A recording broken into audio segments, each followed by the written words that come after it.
வணக்கம். அடவி உங்களை அன்போடு வரவேற்கிறது. எல்லாரும் எப்படி இருக்கீங்க?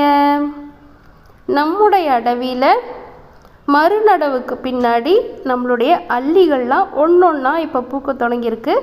போன வாரம் போட்ட பதிவில் கூட இந்த அளவுக்கு பூக்கள் இல்லை. இன்றைக்கி மட்டும் ஒரு 10 பூ பூத்திருக்கு. பார்க்கவே ரொம்ப அழகாக இருந்தது. இந்த ஒரு இடத்துல மட்டும் 5 பூ பூத்திருக்கு. 5 விதமான அல்லி பூத்திருக்கு. நம்ம அடவியில் உள்ள செடிகளை ரசித்து பார்க்குறவங்க நிறைய பேர் இருக்கீங்க. அதிலும் குறிப்பாக அல்லியை ரசித்து பார்க்குறவங்க நிறைய பேர் இருக்கீங்க. இது நம்மளுடைய தாவிக்கன். இந்த செடியில் முதல் பூ இது கொஞ்சம் வாடிருச்சு, அதனால் மஜந்தா நிறத்துலேருந்து கொஞ்சம் வெளிர் நிறமாக இருக்குது. அடுத்தது இது நம்மளுடைய ஜுலேங்கா சாப். இவ நல்ல ஒரு பஞ்சு மிட்டாய் நிறத்தில் பார்க்கவே ரொம்ப அழகாக இருப்பாள். முதல் நாள் பூ அப்படிங்கிறதுனால என்ன ஒரு அழகான ஒரு வசீகரமாக இருக்குது பாருங்கள். அடுத்து நம்மளுடைய பீச் ப்ளோ. இது தூரத்துலேருந்து பார்த்தாலே நல்லா பளிச்சுன்னு தெரியும். இந்த பீச் ப்ளோ பூத்து இருந்ததுன்னா அது உள்ளக்குள்ளார வெள்ளையும் அந்த வெள்ளைக்கு இடையில் மஞ்சளும் அப்படியே அது நிறம் மாறி மாறி பிங்காக வர்றதும் பார்க்க என்ன ஒரு அற்புதமான அழகு தெரியுங்களா. அடுத்து நமக்கு இங்கே ஒரு வெள்ளை அழகி பூத்திருக்கா. நம்ம எப்பவும் பார்க்குறவ தான். சின்ன சின்ன பூக்களாக இருந்தாலும் இவ பார்க்கறதுக்கு அவ்வளோ அழகாக இருப்பா. வெள்ளையும் மஞ்சளும் அந்த மகரந்த காம்பில் திரும்பவும் ஒரு வெள்ளையை அப்படி லேசாக தொட்ட மாதிரி இருக்கும். இவளுடைய அழகை பார்த்துக்கிட்டே இந்த பக்கம் தீர்வுனா இங்கே நம்மளுடைய ஹார்டி வாட்டர் லில்லி வகையை சேர்ந்த ரெட் ஸ்பைடர் வாட்டர் லில்லி. பொதுவாக சிவப்பு நிறத்தில் அல்லிகள் கிடைக்காது. இது ஒன்று மட்டும்தான் கொஞ்சம் சிவப்புக்கு நெருங்கின ஒரு நிறத்தில் இருக்கும். அடுத்தது இங்கே நமக்கு எப்பொழுதும் பூத்து குலுங்கக்கூடிய டோரிஸ் ஹோல்ட். ஒவ்வொருத்தருடைய வீடுகளில் ஒவ்வொரு மாதிரி இருக்குது. காரணம் நம்மளுடைய வீட்டில் இதெல்லாம் டார்மன்சி தூக்கத்துக்கு போகவே இல்லை. ஆனால் இந்த செடி நம்மக்கிட்டேருந்து வாங்கின ஒரு சிலருக்கு தூக்க நிலைக்கு டார்மன்சிக்கு போயிருக்கு. நமக்கு டார்மன்சிக்கு போகாமல் எப்பொழுதும் பூக்கள் இருந்துக்கிட்டே இருக்குது. இங்கே லீலாவில் 3 மொட்டு இருக்குது. இது நம்ம ஏற்கனவே பார்த்தது தான். அக்கிலாவில் பாருங்கள், சின்னதாக இருந்த மொட்டு இப்போது பழைய பூ பக்கத்தில் அப்படியே ஒட்டிக்கிட்டு நல்லா வளர்ந்து வந்திருக்கு. இதெல்லாம் பார்த்துட்டு அப்படியே இந்த பக்கம் திரும்பினா நம்மளுடைய டோரிஸ் ஹோல்ட். இதுதான் என்னுடைய மதர் பிளான்ட், முதல்ல வாங்கி வைத்த டோரிஸ் ஹோல்ட். நம்மக்கிட்டேருந்து டோரிஸ் ஹோல்ட் வாங்கினவங்க எனக்கு ஒரு சின்ன தகவல் சொல்லுங்கள். டோரிஸ் ஹோல்ட் எப்பொழுதும் இது போல் ஒரே நிறத்தில் இருக்கா அல்லது மஜந்தா பர்பிள் எல்லாம் கலந்த மாதிரி நிறம் மாறிக்கிட்டே இருக்கா அப்படிங்கிறத. ஏன்னா என்னுடைய தோட்டத்தில் அது வெயிலை பொறுத்து கொஞ்சம் நிறம் கூட குறைய இருந்துக்கிட்டே இருக்குது எப்பொழுதும். இங்கே ஒரு அழகி ஒருத்தி ரொம்ப நாள் கழித்து பூத்துருக்கா.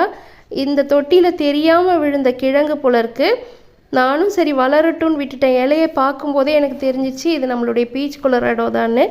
இலை எவ்வளோ பெருசு பெருசாக இருக்குது பாருங்கள். பூவுமே அவ்வளோ பெருசாக பூத்துருக்கு. இன்றைக்கி ரொம்ப அழகாக இருந்தா.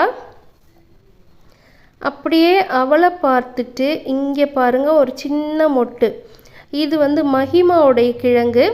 ஒரு நாள் அலசிட்டு இதில் இருக்கட்டும் அப்படின்னு சொல்லி ஒரு 4 கிழங்கு வச்சேன். அதில் தவறி ஒரு கிழங்குல உள்ள நுனி ஏதோ வளர்ந்து இவ்வளோ பெரிய செடியாக எனக்கு மாறிடுச்சு. அதில் ஒரு மொட்டுமே வச்சிருச்சு. இந்த சம்பவம்லாம் நடந்து வெறும் 1.5 மாதம்தான் ஆகுது. இவங்க நம்மளுடைய ஊசி ஜர்புரா. நல்ல ஒரு அழகான பீச்சு நிறத்தில் பூத்திருக்கு பாருங்கள். அல்லிகள் மட்டும் இல்லாமல் என்னுடைய தோட்டத்தில் இப்போது கொஞ்சம் நித்திய கல்யாணியும் வண்ண வண்ணமாக பூக்க தொடங்கியிருக்காங்க. இவ்வளவும் பார்க்கும்போது நம்ம அதை பார்க்காம போனால் எப்படி? இது வெள்ளையில் பிங்க்கு கலந்தது. இது பீச்சும் சிவப்பும் கலந்து அதுக்குள்ளார கத்திரி நல்ல அடர் ஊதா நிறத்தை வச்சிருக்கு.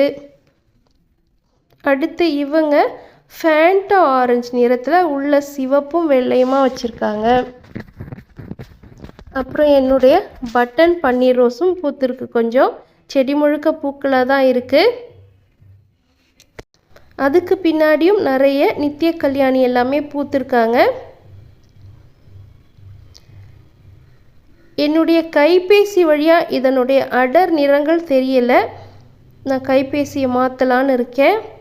பார்க்க ரொம்ப அழகாக இருக்குல்ல. நம்மளுடைய பீச் நித்திய கல்யாணி இவங்க மட்டும் எப்பொழுதும் எனக்கு பூ வச்சுக்கிட்டே இருப்பாங்க.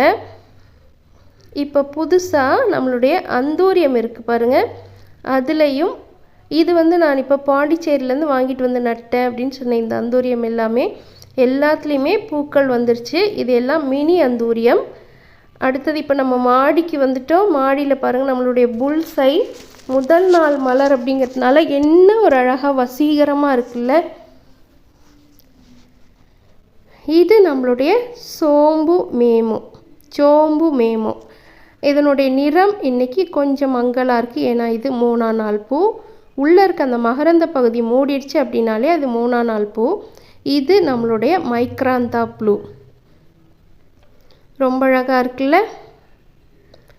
அடுத்து இது நம்மளுடைய நிமித்மையும் கொஞ்சம் கொஞ்சமாக மூடிக்கிட்டே வருது.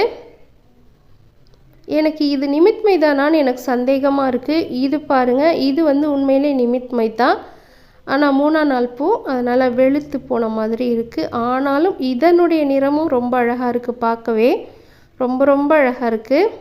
அடுத்து நம்மளுடைய அடவியில் புதுசாக ஒருத்தி பூத்திருக்கா பாருங்கள். இவ பேர் ஃபயர்ஃபாக்ஸ் வாட்டர் லில்லி.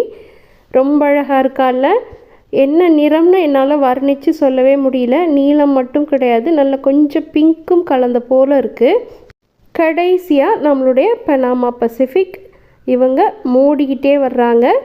குவிதலும் அழகே அப்படின்னு சொல்லி நான் ஏற்கனவே ஒரு பதிவு ஒன்று போட்டிருப்பேன். அதாவது அல்லிலாம் மூடுது பாருங்கள். அந்த மூடும் நிலையில் கூட ரொம்ப அழகாக இருக்கும். நின்று ரசித்து பார்த்தீங்கன்னா உங்களுக்கு அது கூட பிடிக்கும். இந்த பதிவில் உள்ள அல்லிகள்லாம் உங்களுக்கு பிடிச்சிருக்கா அப்படிங்கிறத தவறாமல் சொல்லுங்கள். மீண்டும் ஒரு அழகிய பதிவில் சந்திப்போம். அதுவரை இயற்கையோடு இணைந்திருப்போம். நன்றி.